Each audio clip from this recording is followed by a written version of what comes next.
किसान मित्रों नमस्कार, मैं हूं विजय राठौड़ और आप देख रहे हैं मॉडर्न एग्रीटेक यूट्यूब चैनल। किसान मित्रों, पिछले वीडियो में एक पोटेशियम सोनेट के ऊपर हमने वीडियो बनाया था।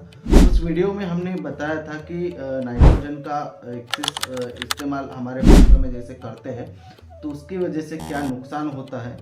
तो किसान मित्रों, इस वीडियो में जो है कि हम थोड़ा सा डिटेल में जानने की कोशिश करेंगे कि हमारी फसलों में नाइट्रोजन ज़्यादा होने से उसके क्या दुष्परिणाम होते हैं।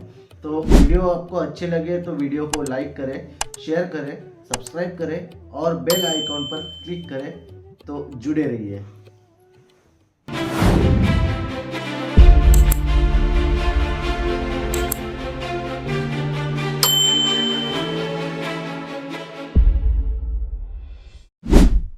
किसान मित्रों, हम हमारे खेत में नाइट्रोजन की कमी को पूरा करने के लिए यूरिया का इस्तेमाल करते हैं, लेकिन हमें यह पता नहीं होता है कि नाइट्रोजन हमारे फसलों में कितनी मात्रा में आवश्यकता होती है और हम यूरिया को ज़्यादा डाल देते हैं।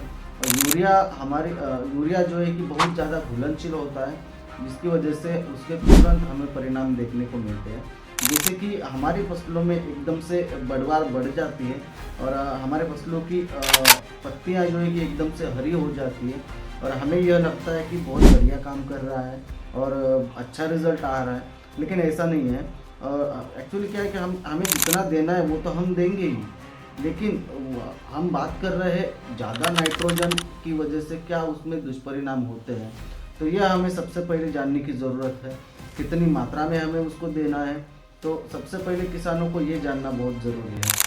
बहुत से किसान कई बार क्या करते हैं कि हमारी फसल हरी होती जा रही है तो और यूरिया डाल देते हैं। हमारी फसल में बढ़वार बढ़ती जा रही है, बड़ी होती जा रही है तो और यूरिया डाल देते हैं, लेकिन उसके जो है कि बहुत दुष्परिणाम होते हैं। यह बहुत से किसानों को पता नहीं होता है।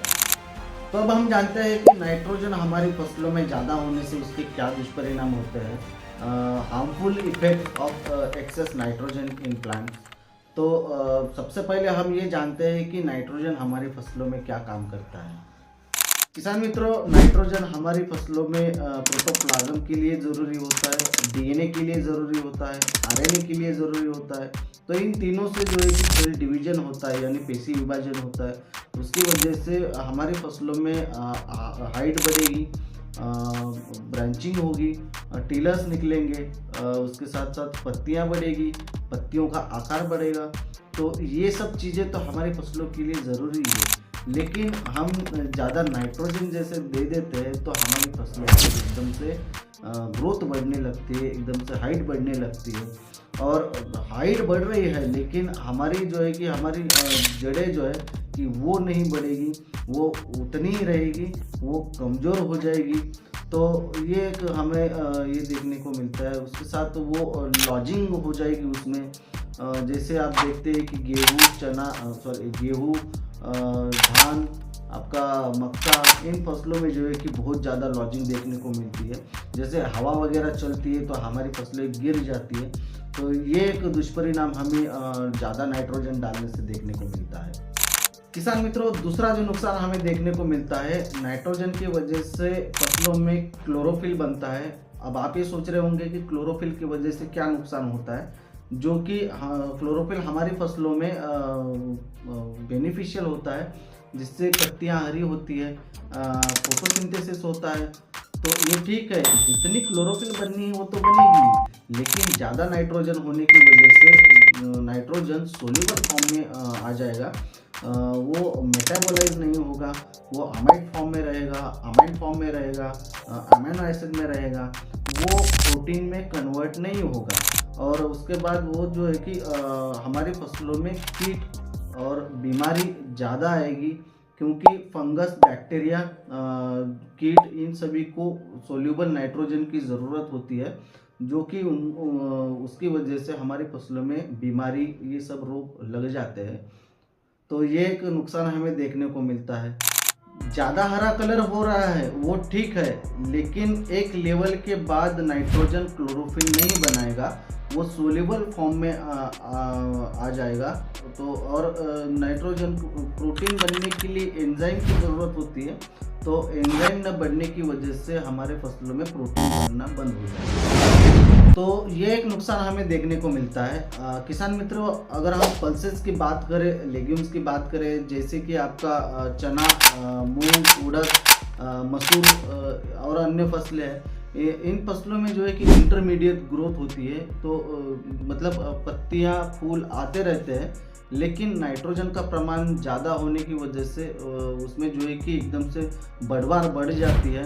उसके बाद आपका कार्बोहाइड्रेट्स जो है कि ट्रांसलोकेट नहीं होता है, जिसकी वजह से हमारे पॉड्स नहीं बनते हैं। पॉड्स बनेंगे तो वो झड़ने लग जाते हैं, ड्रॉप हो जाते हैं। तो ये समस्या हमें देखने को मिलती है। आप देखते हैं कि अन्य भी और फसलें हैं जिनमें हम फ्लावर फ्रूटिंग जो है कि अच्छे से नहीं आती है, सेटिंग नहीं होती है, ड्रॉप हो जाते हैं। तो ये एक हमारा नुकसान होता है कि नाइट्रोजन का प्रमाण ज़्यादा होने की वजह से फ्लावरिंग फ्रूटिंग जो है कि अच्छे से सेट नहीं होती और ड्रॉप हो जाती है। तो उसके बाद हमें ये बहुत ज़रूरी है जानने की कि हमारी फसलों को कितनी मात्रा में पोषक तत्वों की ज़रूरत होती है। तो उस हिसाब से जो है कि हम हमारे खेत में नाइट्रोजन को अप्लाई करें और हमारा नुकसान होने से बचे। तो किसान भाइयों, ये बहुत ही हार्मफुल इफ़ेक्ट्स है हमारे फसलों में, जिससे जो है कि हमारा काफ़ी नुकसान हो जाता है और हमारा उत्पादन जो है कि हमें जितना चाहिए उतना नहीं मिल पाता। तो हमें देखो, इसमें बीमारियां बढ़ गई, लॉजिंग हो गई, उसके बाद आपका फ्लावरिंग फ्रूटिंग सेट नहीं होते हैं, उसमें भी नुकसान हो जाता है। तो ये सारे नुकसान आपको इसमें देखने को मिलते हैं। जैसे कि हमने पिछले वीडियो में एक पोटेशियम सोनेट के ऊपर हमने वीडियो बनाया था। उस वीडियो में हमने बताया था कि पोटेशियम सोनेट का इस्तेमाल करने की वजह से नाइट्रोजन जो है कि कम हो जाता है। तो आप जो है कि इसमें पोटेशियम सोनेट का इस्तेमाल कर सकते हैं। अन्यथा आप जो है कि फसलों के अनुसार कितनी मात्रा उनमें लगती है उसके अनुसार जो है कि आप यूरिया हो या फिर नाइट्रोजन हो या फिर नाइट्रोजन बेस और फर्टिलाइज़र हो गए तो आप उसका इस्तेमाल करें। और आशा करता हूँ कि आपको वीडियो बहुत ही अच्छी लगी।